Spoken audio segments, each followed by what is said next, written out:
हो गई हैं और गर्मी के मौसम में प्रेगनेंसी में होने वाली तकलीफें भी स्टार्ट हो गई हैं। एक तो बॉडी में हार्मोनल चेंजेस के चलते हमारे को कुछ तकलीफ हो रही होती है और ऐसे में अगर बाहरी टेम्परेचर बढ़ जाता है, गर्मी बढ़ जाती है, तो हमारे लक्षण, हमारी तकलीफें भी बढ़ जाती है। भूख ना लगना, घबराहट होना, इंडाइजेशन होना, जी मितलाना, चक्कर आना, थकावट लगना, बुखार जैसा लगना, कुछ भी करने का मन नहीं करना, ये सब लक्षण प्रेगनेंसी में तो होते ही हैं, लेकिन गर्मी की वजह से ये सब लक्षण बढ़ जाते हैं।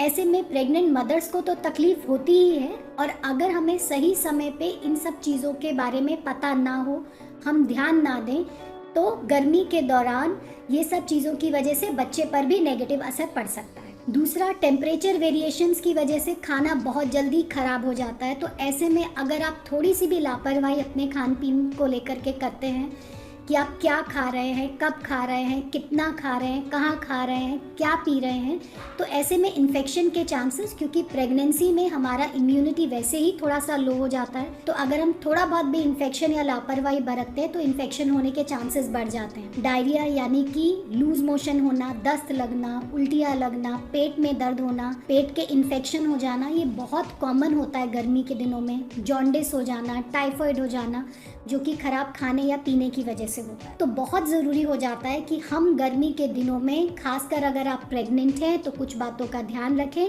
ताकि गर्भवती महिला और बच्चे, हम दोनों को इसके होने वाले नुकसान से बचा सके और गर्मी के मौसम को अच्छे से निकाल सके। तो सबसे पहली बात, अपने खाने पीने को लेकर के बहुत सावधानी आपको रखनी है। टेम्परेचर बढ़ने की वजह से खाना बहुत जल्दी खराब हो जाता है, इसलिए जहाँ तक हो सके आप सिर्फ घर का बना हुआ खाना खाइए, ताज़ा खाना खाइए। बासी खाना खाना, बाहर का खाना खाना, चाट पकौड़ी खाना या वो कोई भी फ्रूट जो काफ़ी समय से कटा हुआ है, उसको खाने से आपको लूज मोशन, उल्टियाँ या डायरिया हो सकता है, टाइफाइड तक हो सकता है। इसलिए आप खाने पीने को लेकर के बहुत सावधान रहेंगे। सेकंड, बाहर का टेम्परेचर बढ़ने की वजह से हमारी बॉडी का जो थर्मोस्टेट होता है उसे एक अलग तरीके से काम करना रहता है, ताकि बाहर जब टेम्परेचर 40-42 डिग्री है तो हमारा अंदरूनी टेम्परेचर 37 डिग्री का मेंटेन रहे। इसके लिए बहुत ज़रूरी होता है कि आप अपने आप को अच्छे से हाइड्रेट करके रखें, यानी कि शरीर में पानी की कमी ना होने दें। इसके लिए आप थोड़ी थोड़ी देर में थोड़ा थोड़ा पानी पीते रहिए। नारियल पानी का इस्तेमाल करना बहुत अच्छा रहता है। छाछ, मट्ठा आप ये ले सकते हैं। दूध की बजाय आप दही अच्छे से इस्तेमाल करिए, क्योंकि ये आपको हाइड्रेट भी करती है। इसमें जो प्रोबायोटिक्स रहते हैं आपके डाइजेस्टिव सिस्टम को भी अच्छा रखते हैं, और जो दही होती है इसकी तासीर भी ठंडी रहती है, तो ये आपको एक कूलिंग इफेक्ट भी देते हैं। नींबू पानी का सेवन करना आपके शरीर को ठंडा रखेगा, इलेक्ट्रोलाइट के इम्बैलेंसेस को पूरा करेगा, और जो लेमन होता है ये विटामिन सी की कमी को शरीर में पूरा करता है, कूलिंग इफेक्ट भी देता है, एंटीऑक्सीडेंट्स भी हैं। तो ये सब चीज़ों का इस्तेमाल करके आप अपने आप को अच्छे से हाइड्रेटेड रख सकते हैं। स्किन केयर आपको अच्छे से करनी है, तो घर से जब भी आप बाहर निकलते हैं तो अच्छी कंपनी के सनस्क्रीन लोशन को आपको ज़रूर लगाना है। लेकिन अगर आप घर में भी हैं तो भी आपको सन ब्लॉक्स का इस्तेमाल करना चाहिए, क्योंकि घर के अंदर भी यूवी रेज रहती है और प्रेगनेंसी के दौरान स्किन थोड़ी सेंसिटिव ज़्यादा हो जाती है, तो इसलिए आपको सन ब्लॉक्स का इस्तेमाल करना चाहिए। अच्छी कंपनी के ऑयल फ्री मॉइस्चराइज़र्स आपको यूज़ करने चाहिए। और एक साधारण सी टिप अगर मैं आपको दूं तो वो ये है कि आप मॉइस्चराइज़र्स को अगर आप फ्रिज में रखते हैं तो वो ठंडे हो जाते हैं, तो कोई भी मॉइस्चराइज़र या ठंडा एलोवेरा जेल अगर आप अपने फेस पे या बॉडी पे लगाते हैं तो वो भी आपको कूलिंग इफेक्ट देता है, बॉडी टेम्परेचर कंट्रोल करने में हेल्प करता है और एक फील गुड फैक्टर भी देता है। तो स्किन केयर का आपको ध्यान रखने का है। क्लोथिंग, कपड़े आपके एकदम कंफर्टेबल होने चाहिए। लाइट कलर के आप कपड़े पहनिए। अगर आप बहुत डार्क शेड्स के कपड़े पहनते हैं तो गर्मी को एब्जॉर्ब करते हैं, आपको घबराहट भी हो सकती है, पसीना भी ज़्यादा आएगा।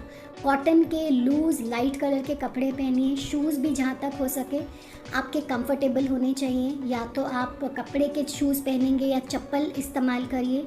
हील या टाइट शूज़ या सॉक्स का इस्तेमाल आपको गर्मी के दिनों में नहीं करना। जब भी आप घर से बाहर निकलते हैं आपको ये ध्यान रखना है कि जो भी आपकी आउटडोर एक्टिविटीज़ हैं अगर वो ज़रूरी हैं तो आप सवेरे के समय पे जब आप सन की हीट बहुत ज़्यादा नहीं होती है, या शाम के टाइम पे जब सन ढलने को होता है तो उस समय का टेम्परेचर कम रहता है, तो आउटडोर एक्टिविटीज़ को आप इस टाइम पे प्लान करेंगे तो हीट एक्सपोजर या हीट स्ट्रोक के चांसेस कम रहते हैं। और घर के अंदर जब आप हैं तो आपको कंफर्टेबल क्लोथिंग्स तो पहनना ही है, और घर के बाहर निकलने के टाइम पे जहाँ तक हो सके आपको हेड कवर करना है, तो उसके लिए आप अपना दुपट्टा भी इस्तेमाल कर सकते हैं, कैप इस्तेमाल कर सकते हैं, सन ग्लासेस ज़रूर इस्तेमाल करिए ताकि आपकी आइज़ भी प्रोटेक्टेड रहें। बच्चे की मूवमेंट्स प्रेगनेंसी में हमें खास ध्यान रखनी रहती है। गर्मी के मौसम में जब घबराहट ज़्यादा है या वाटर इनटेक आप इतना बढ़ा लेते हैं तो ब्लोटिंग की शिकायत भी हो जाती है। तो इसलिए आपकी मील्स छोटी होनी चाहिए, स्मॉल पोर्शन में खाइए, फ्रिक्वेंटली खाइए,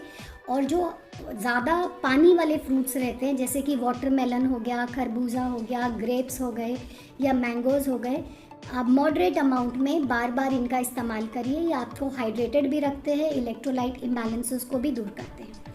अपने सप्लीमेंट्स आपको बराबर से लेने हैं। अक्सर गर्मियों में हमने देखा है कि लोग ट्रैवलिंग को अवॉइड करने के लिए अपनी डॉक्टर विजिट्स को भी मिस करते हैं, तो प्लीज़ आप अपनी डॉक्टर विजिट्स को मिस मत करिए। अपने रेगुलर चेकअप्स कराइए, अपने सप्लीमेंट्स बराबर से लीजिए, खाने पीने का ध्यान रखिए। इसके बाद भी अगर आपको गर्मी के मौसम में कोई तकलीफ़ होती है तो प्लीज़ आप जा कर के अपने डॉक्टर से ज़रूर मिल सकते हैं। अगर आपको मेरे द्वारा दी गई इन्फॉर्मेशन अच्छी लगी है तो प्लीज़ हमारे चैनल को सब्सक्राइब करें, कमेंट करें।